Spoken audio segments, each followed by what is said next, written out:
15 अगस्त को आतंकी प्रधानमंत्री नरेंद्र मोदी को निशाना बनाने की कोशिश कर सकते हैं। खुफिया एजेंसी ने यह अलर्ट जारी किया है। अलर्ट के मुताबिक लाल किले के रास्ते में आतंकी पीएम मोदी को निशाना बनाने की कोशिश कर सकते हैं। पीएम मोदी को सीधे तौर पर निशाना बनाने की कोशिश करने के साथ लश्कर और सिमी के आतंकी दिल्ली के भीड़ भरे इलाकों में बम धमाकों की साजिश भी रच सकते हैं। खतरे को देखते हुए खुफिया एजेंसी ने पीएम की सुरक्षा व्यवस्था कड़ी कर दी है।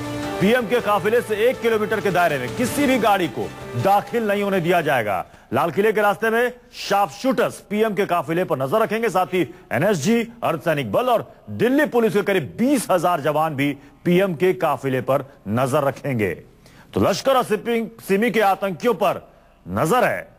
पाकिस्तान में बैठे आतंकियों की यह साजिश है। खुफिया एजेंसियों को यह जानकारी मिली है, जिसके बाद सुरक्षा एजेंसियों को तुरंत अलर्ट कर दिया गया है।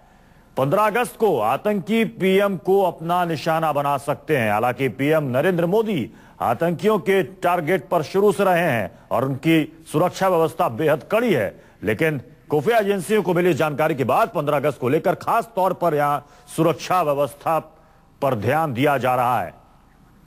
हमारे साथ अमित, हमारे संवाददाता इस वक्त जुड़ चुके हैं। अमित, क्या कुछ इस तरह की खबरें आ रही हैं और उसके बाद कितने अलर्ट पर खुफिया एजेंसियों ने किया है सुरक्षा एजेंसियों को कि 15 अगस्त को पीएम की सुरक्षा, साथ ही दिल्ली के भीड़ भाड़ वाले जितने भी इलाके हैं उसकी सुरक्षा?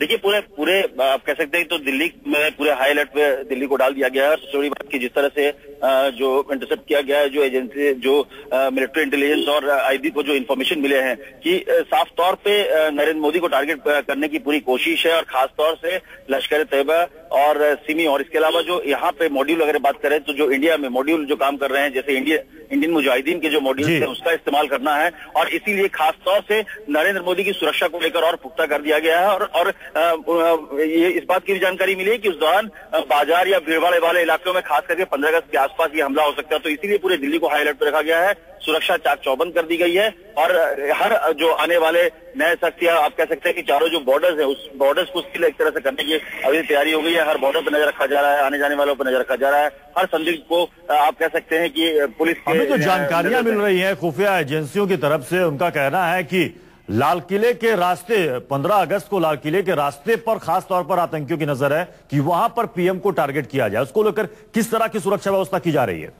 देखिए, अगर आप पीएम के काफिले की बात करें तो आमतौर पे भी पीएम का जब काफिला निकलता है तो उस रास्ते को पूरी तरह से कॉर्डन ऑफ कर दिया जाता है। और बाकायदा जो पूरे काफिले अगर जब आना होता है उससे पहले कम से कम 10 गाड़ियां आती हैं, 2-2, 3-3 गाड़ियों के तौर पे 5 से 7 मिनट के गैप में पहले 2 गाड़ियां आती है पुलिस की, फिर 2 से 3 मिनट बाद 3 गाड़ियां आती है, इस तरह से। और बाद में करीब 15 गाड़ियों का काफिला जो है वो नरेंद्र मोदी के साथ चलता है, जिसमें जैमर वगैरह सारा होता है। तो अब जब इस अलर्ट के बाद उस पूरे जो आप कह सकते हैं कि जो रास्ते हैं वो तो कॉर्डन ऑफ होगा ही। इसके अलावा वहां पे शार्प शूटर, स्नाइपर्स वहां पे होंगे। और उसके पूरे आसपास इलाके को आप कह सकते हैं कि 24 आवर्स पहले ही, जिस रास्ते से नरेंद्र मोदी जाएंगे 24 घंटे पहले ही उस पूरे रास्ते को सुरक्षा एजेंसी अपने हाथ में ले लेगी। उनके आसपास के इलाके, आप ये कह सकते हैं कि जिस रास्ते से जाएंगे उनके 500 मीटर के पूरे एरिया को पुलिस अपने कब्जे में रखेगी, ताकि आसपास या दूर से भी कोई नरेंद्र मोदी को या नरेंद्र मोदी के काफिले को निशाना न बना सके।